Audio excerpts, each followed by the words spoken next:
Hello बच्चों, let's read the question. The question says that though nitrogen and chlorine have almost equal electronegativity values, nitrogen forms hydrogen bonding, chlorine does not. Justify. तो यहाँ पर आपको बोला गया है कि नाइट्रोजन और क्लोरीन की ऑलमोस्ट इक्वल इलेक्ट्रोनेगेटिविटी वैल्यूज़ होती है और नाइट्रोजन हमारा हाइड्रोजन बॉन्डिंग बनाता है लेकिन क्लोरीन ऐसा नहीं करता है, तो वो ऐसा क्यों नहीं करता है. Now for this we have to write the key concept. So here the key concept is hydrogen bonding हमारा क्या होता है. ये एक स्पेशल टाइप ऑफ इंटरेक्शन होती है. Hydrogen bonding is a special type of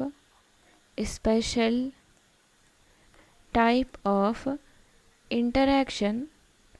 तो ये एक हमारी स्पेशल टाइप ऑफ इंटरेक्शन होती है जहाँ पे डाइपोल फोर्सेस मॉलिक्यूल्स के बीच में एक्ट करते हैं.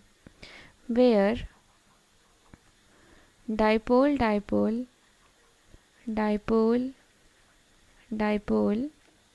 फोर्सेस एक्ट बिटवीन, किसके बीच में एक्ट करते हैं, मॉलिक्यूल्स के बीच में. Act between molecules. तो नाइट्रोजन जो होता है हमारा, ये हमारा रहा nitrogen and here it is chlorine. तो नाइट्रोजन जो होता है हमारा वो सेकेंड पीरियड से बिलोंग करता है पीरियोडिक टेबल में. This is of second period. And chlorine जो होता है हमारा थर्ड पीरियड से बिलोंग करता है. Third period.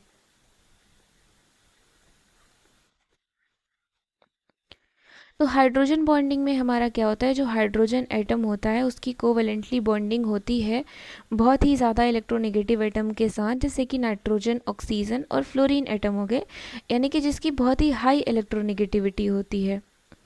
तो ये लार्ज जो डिफरेंस होता है इलेक्ट्रोनेगेटिविटी में हाइड्रोजन एटम और जैसे कि हो गए हमारे नाइट्रोजन, ऑक्सीजन या फ्लोरीन एटम के बीच में, ये क्या करते हैं, मॉलिक्यूल्स को हाईली पोलर बनाते हैं. That is the large difference in electronegativity between the hydrogen atom and the nitrogen, oxygen or fluorine atom leads to a highly polar covalent bond in molecules.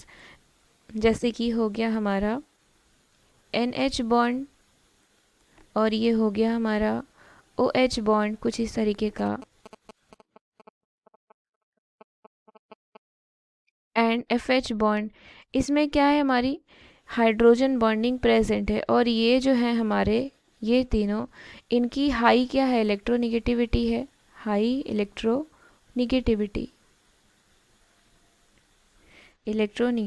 तो अब अगर हम इलेक्ट्रोनिगेटिविटी वैल्यूज़ की बात करें तो इलेक्ट्रोनिगेटिविटी वैल्यूज़ होती किसकी कितनी है, नाइट्रोजन की आपकी होती है 3.0, हाइड्रोजन की होती है 2.1, ऑक्सीजन की होती है 3.5, फ्लोरीन की होती है 4.1. तो यहाँ से हम देख रहे हैं कि फ्लोरीन की बहुत ज़्यादा है.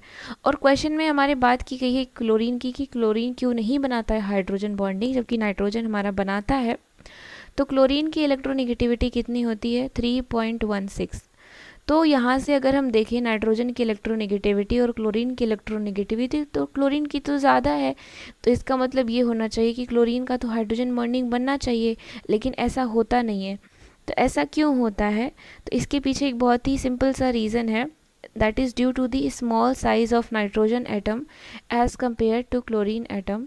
सो we write due to small size of nitrogen atom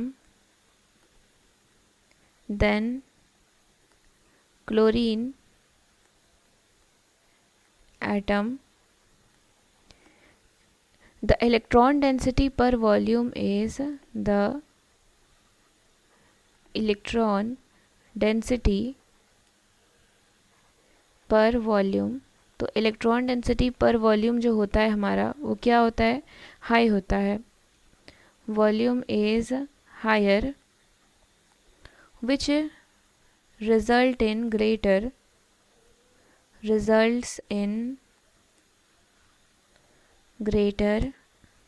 dipole-dipole interactions.